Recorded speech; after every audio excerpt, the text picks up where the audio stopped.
आप सभी का इस चैनल में स्वागत है दोस्तों। जैसा कि आप सभी जानते होंगे दोस्तों, 13 जनवरी दिन गुरुवार को पौत्र एकादशी व्रत, जिसको कि बैकुंठ एकादशी भी कहते हैं, यह पड़ रही है। आज इसी विषय पर बात करेंगे और इस दिन ऐसा कौन सा उपाय करें, कौन सा ऐसा प्रयोग करें जिससे कि हमें भगवान विष्णु का आशीर्वाद प्राप्त हो और घर में धन संपदा, पौत्र, इन सभी की प्राप्ति हो। दोस्तों, प्रत्येक साल की पौष माह के शुक्ल पक्ष की एकादशी तिथि को पुत्रदा एकादशी मनाई जाती है। इस बार पंचांग के अनुसार पौष शुक्ल एकादशी तिथि 12 जनवरी दिन बुधवार को शाम 4:50 से लग रही है और 13 जनवरी दिन गुरुवार को 7:30 तक है।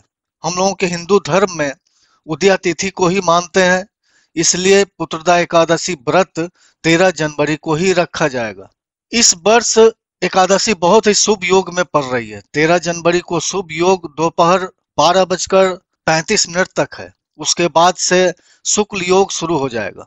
इस दिन रवि योग भी सुबह 7:15 से शुरू है और शाम 5 बजे तक है। रवि और शुभ योग में पुत्रदा एकादशी का व्रत करना बड़ा ही शुभ माना गया है। जो लोग पुत्रदा एकादशी के व्रती हैं, उनको अपना व्रत 14 जनवरी के दिन शुक्रवार को सुबह 7:15 से सुबह 9:20 तक, इसके बीच ही आप पारण कर लें। यह पारण के लिए बहुत ही अच्छा समय है।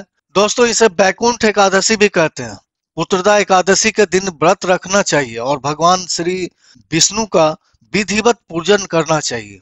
धार्मिक मान्यताओं के अनुसार ऐसा करने से पुत्र की प्राप्ति होती है और मृत्यु के बाद मोक्ष की प्राप्ति होती है। कहा जाता है कि बैकुंठ एकादशी के दिन भगवान विष्णु के धाम बैकुंठ के द्वार खुले होते हैं। जो व्रत एवं पूजा करता है उसे मृत्यु के बाद श्री विष्णु के चरणों में स्थान प्राप्त होता है। ज्योतिष के अनुसार खरमास में नियमित रूप से ब्रह्म मुहूर्त में उठकर स्नान आदि करके इसके बाद भगवान विष्णु का केसर युक्त दूध से अभिषेक करें।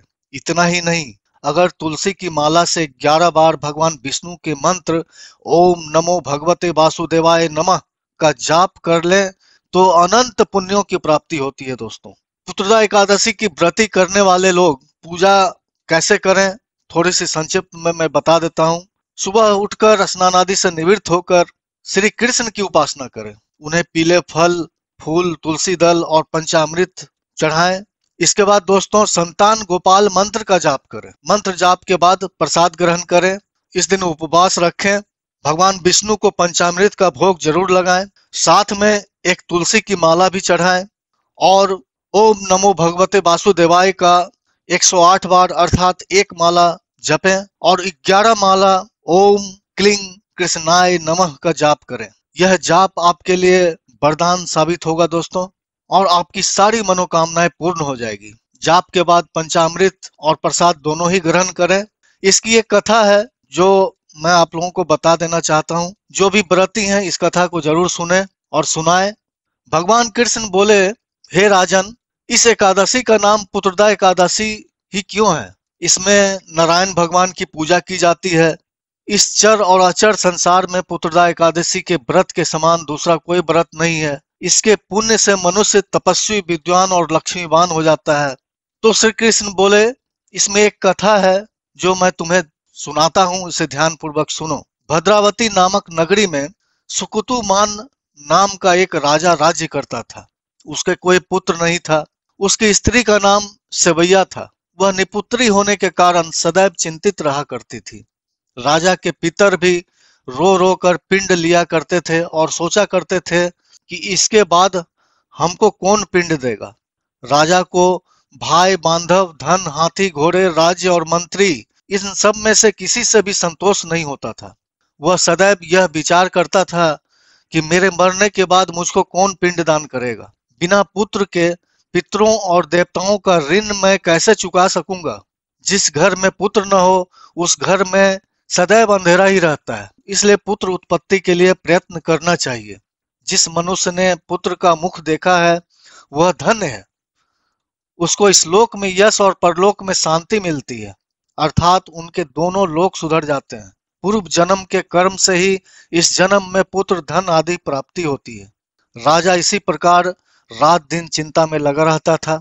एक समय तो राजा ने अपने शरीर को त्याग देने का निश्चय किया, परंतु आत्मघात को महान पाप समझकर उसने ऐसा नहीं किया। एक दिन राजा ऐसा ही विचार करता हुआ अपने घोड़े पर चढ़कर वन को चला गया।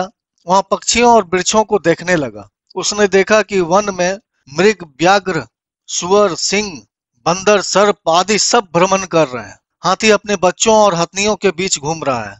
इस वन में कहीं तो गीदड़ अपने कर्कश स्वर में बोल रहे हैं, तो कहीं उल्लू ध्वनि कर रहे हैं। वन के दृश्यों को देखकर राजा सोच विचार में लग गया। इसी प्रकार आधा दिन बीत गया। वह सोचने लगा कि मैंने कई यज्ञ किए, ब्राह्मणों को स्वादिष्ट भोजन से तृप्त किए, फिर भी मुझको दुख प्राप्त हुआ, क्यों? राजा को प्यास लगी, अत्यंत दुखी तो था ही, तब पानी की तलाश में इधर उधर भटकने लगा। थोड़ी दूर पर राजा ने एक सरोवर देखा। उन सरोवर में कमल खिले थे। सारस, हंस, मगरमच्छ आदि वहां घूम रहे थे। उस सरोवर के चारों तरफ मुनियों के आश्रम बने हुए थे। उसी समय राजा के दाहिने अंग फरकने लगे। राजा शुभ शकुन समझकर घोड़े से उतरकर मुनियों को दंडवत प्रणाम करके बैठ गया। राजा को देखकर मुनियों ने कहा, हे राजन, हम तुमसे अत्यंत प्रसन्न हैं। तुम्हारी क्या इच्छा है, सो कहो। राजा ने पूछा, महाराज आप कौन हैं और किस लिए यहाँ हैं? कृपा करके बताइए। मुनि कहने लगे, हे राजन, आज संतान देने वाली पुत्रदा एकादशी है। हम लोग विश्वदेव हैं और इस सरोवर में स्नान करने के लिए आए हैं। यह सुनकर राजा कहने लगे कि महाराज, मेरे भी कोई संतान नहीं है। यदि आप मुझ पर प्रसन्न हैं तो एक पुत्र का वरदान दीजिए। मुनि बोले, हे राजन, आज पुत्रदा एकादशी है, आप अवश्य ही इसका व्रत करें। भगवान की कृपा से अवश्य ही आपके घर में पुत्र खेलेंगे। मुनि के वचनों को सुनकर राजा ने उसी दिन एकादशी का व्रत किया और द्वादशी को उसका पालन किया। इसके बाद मुनियों को प्रणाम करके महल में वापस आ गया। कुछ समय बीतने के बाद रानी ने गर्भ धारण किया और 9 महीने के पश्चात उन्हें एक पुत्र रत्न की प्राप्ति हुई। वह राजकुमार अत्यंत शूरवीर, यशस्वी और प्रजापालक बना। श्री कृष्ण बोले, हे राजन, पुत्र की प्राप्ति के लिए पुत्रदा एकादशी का व्रत करना बहुत ही शुभ है। जो मनुष्य इस महात्म को पढ़ता है या सुनाता है, उसे अंत में स्वर्ग की प्राप्ति होती है। दोस्तों, आपने जाना इस कथा को, लोगों को भी सुनाए, अपने भी सुने और शेयर करें। दोस्तों, आज के लिए बस इतना ही। अगले वीडियो में मैं फिर आऊंगा। तब तक के लिए धन्यवाद।